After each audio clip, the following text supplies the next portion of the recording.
Being the first mainline Kirby title on the DS, Squeak Squad was followed by certain expectations thanks to the unique traits of the double screen handheld. While the features and general quality left a little to be desired, there's still a dedicated group believing in the strength of this rather strange mainline entry. Luckily, all of this has nothing to do with the bosses and especially the striking Squeak Squad, led by a bunch of charismatic personalities, and offers itself interestingly for all sorts of memorable fights.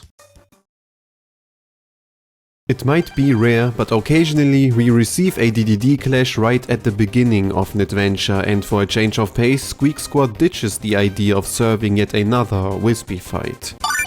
As exciting as this may sound, unfortunately this rendition of the hammer-swinging king is as bare bones as you could imagine, with not a singular noticeable new skill to show. On top of that, it's so easy to completely cheese the fight with some abilities, and they're even wispy battle harder than this. The only thing noticeable has sadly nothing to do with the brawl but the background instead. Because you're probably going to be bored while fighting, there's the nice Easter egg of the monster summoning machine from the animation show. Maybe Dedede should have used it instead of offering absolutely nothing to the table.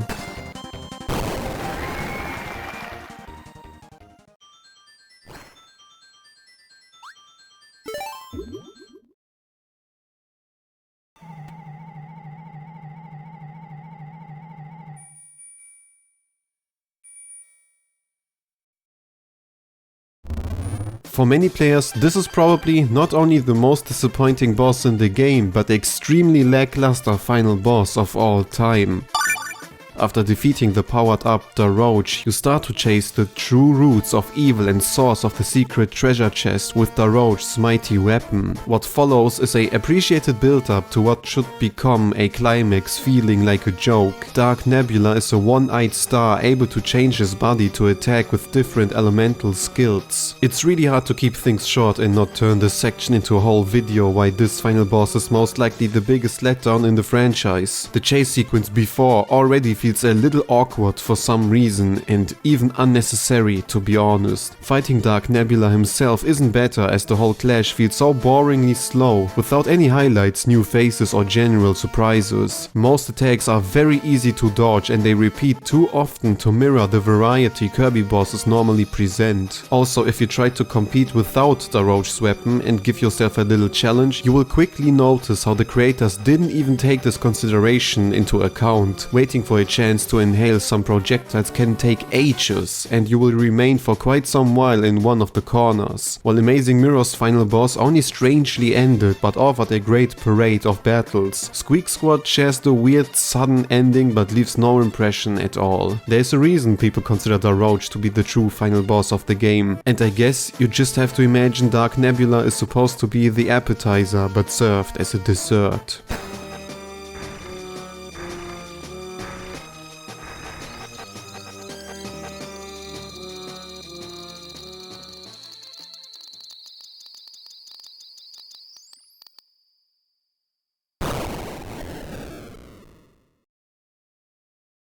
It's unfortunate to say, but Meta Knight joins the group of underwhelming bosses, and just like Dedede, is way too samey to be a late game boss. While you can excuse Dedede for being the first boss, Meta Knight is nearly identical to all the other renditions you fought in the past, with only one minor improvement. From time to time, Meta Knight attacks with powered-up sword techniques, but I do not really want to praise the bare minimum. The fight itself might be nothing to gush about, but at least there are some smaller noteworthy details. Normally in Meta Knight's encounters you're offered to take a sword, but this time it seems like Meta Knight does not want to go for a fair duel. This is because he seriously tries to stop Kirby from opening the treasure chest containing Dark Nebula, but to be completely frank, I can also believe the creators simply forgot to add the sword. Another neat detail is the sunken halberd from Superstar in one of the levels before, but due to this being a boss ranking, I cannot rank Meta Knight any higher for having some interesting Easter eggs.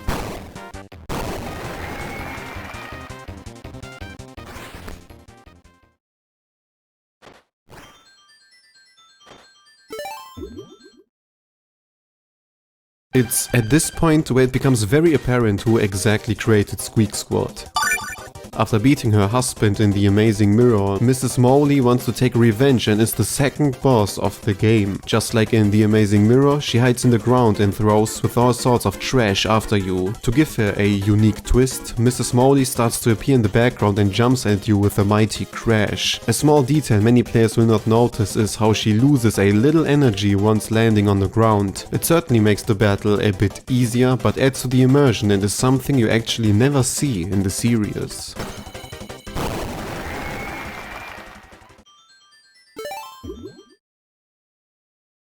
The Firebird Bobo follows directly after dogs intimidating machines, and just like Mrs. Moly, reminds me of one of the mini-bosses from the amazing mirror. However, this is only a personal feeling, as this boss offers a completely unlike moveset and stays in the air nearly the whole time. The only occasion where the bird becomes too confident is when he goes for a dash, only to stay a little confused if he crashes to the ground. You have to maneuver the boss rightfully to the ground, since he will simply fly away if it's a wall. Of course, some dangerous fire-based attacks cannot be missed, and generally speaking, this is one of those bosses where it's quite hard to either critique or praise it. Everything is perfectly alright, but I do enjoy the wacky design and smug grin. Because there's not much to talk about the boss per se, I want to use this placing to commend the creators for adding the background to the fight occasionally. Bobo does not directly assault from behind, but incorporating the background in DS games is not too common, and if there would be a grandiose skill coming from behind, maybe the bird could have even rise up a little more in this ranking.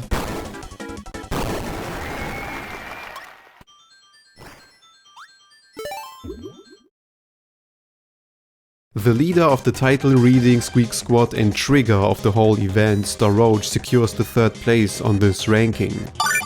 To be precise, there are two different Daroach battles taking place at different points in the game, with the first encounter only offering a decent enough initial challenge. He throws bombs, stays in the air and shoots a powerful ice beam across the arena. The ground might be frozen, but it's way too simple to plainly stay in the corners and wait for a chance to inhale one of the stars he throws with his staff. This is not to say the first battle portrays some kind of letdown. It's very obvious he's holding back for his second round, and I always love the feature of fighting the main antagonist mid-game to get the first taste of what is to come. Furthermore, I appreciate the detail of presenting Daroach as a solid brawler and no pushover. The following cutscene clearly shows him being unfazed of Kirby, and after following the events of the game further, he gets possessed by Dark Nebula. Time for the next phase. Dark Daroach is, at his core, the same boss and only enhances each attack marginally. The once tiny bombs turn into a mighty explosion going to the ceiling, and a thin ice beam becomes a voluminous laser forcing you to fly to the very top. There's still the chance to hide in a corner, but much less safe in comparison to before, and the general sense of speed is completely different. With or without a copy ability, Dark Daroach is extremely difficult, especially on your first try, and there's no shame in dying a couple times. Just like another certain boss following on this list, the tornado ability proves itself to be noticeably helpful for a fast boss in the air, and if you have serious problems winning this supposed to be final boss, you should definitely consider using the ability.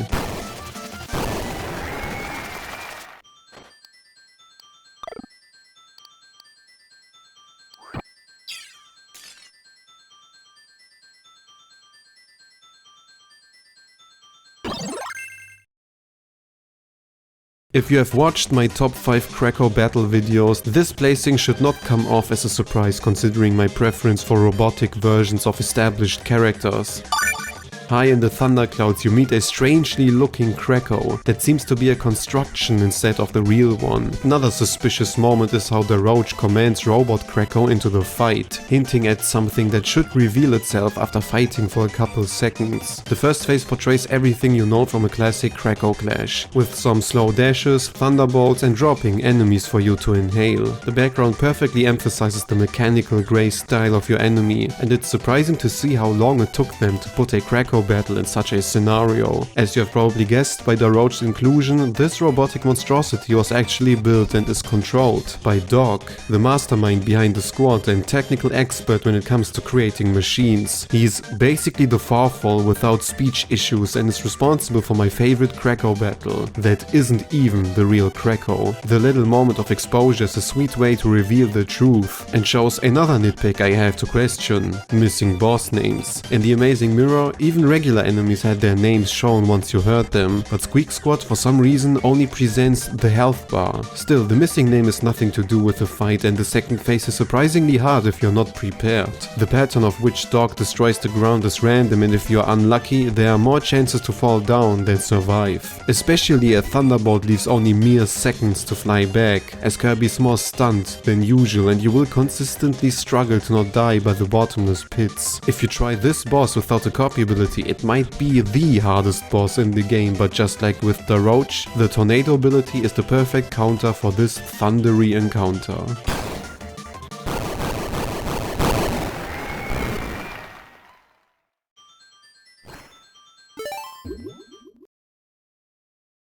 After failing with the mechanical counterpart of Kracko, Doc tries to be fully innovative and creates a monstrosity fully dedicated to running over Kirby.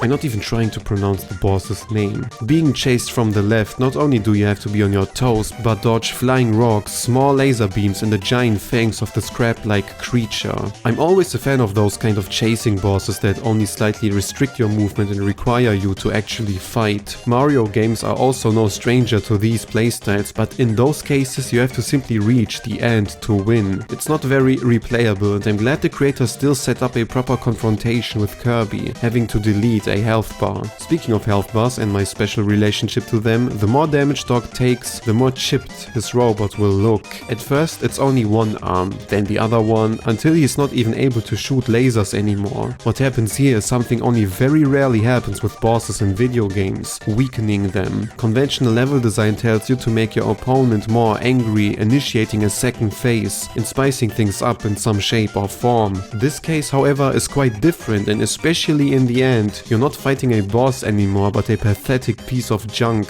clinging to the remaining power it has left. It's a little confusing why there is only one boss using such a feature, which could have given Squeak Squad a unique twist to its bosses in comparison to other titles, but it's still appreciated. Think of the monsters from Monster Hunter, where the giant beasts become weaker the longer the fight continues. On paper, it should not make sense, but is overly satisfying and enjoyable to watch. It also gives you a sense of relief to better judge what kind of attacks will await. In a perfect world, this design orientation makes perfect sense if there would be a following second phase, maybe similar to Amazing Mirror's robot boss with Dog trying to escape and you're chasing him this time, but maybe this is also a sign that robot bosses are just always amazing.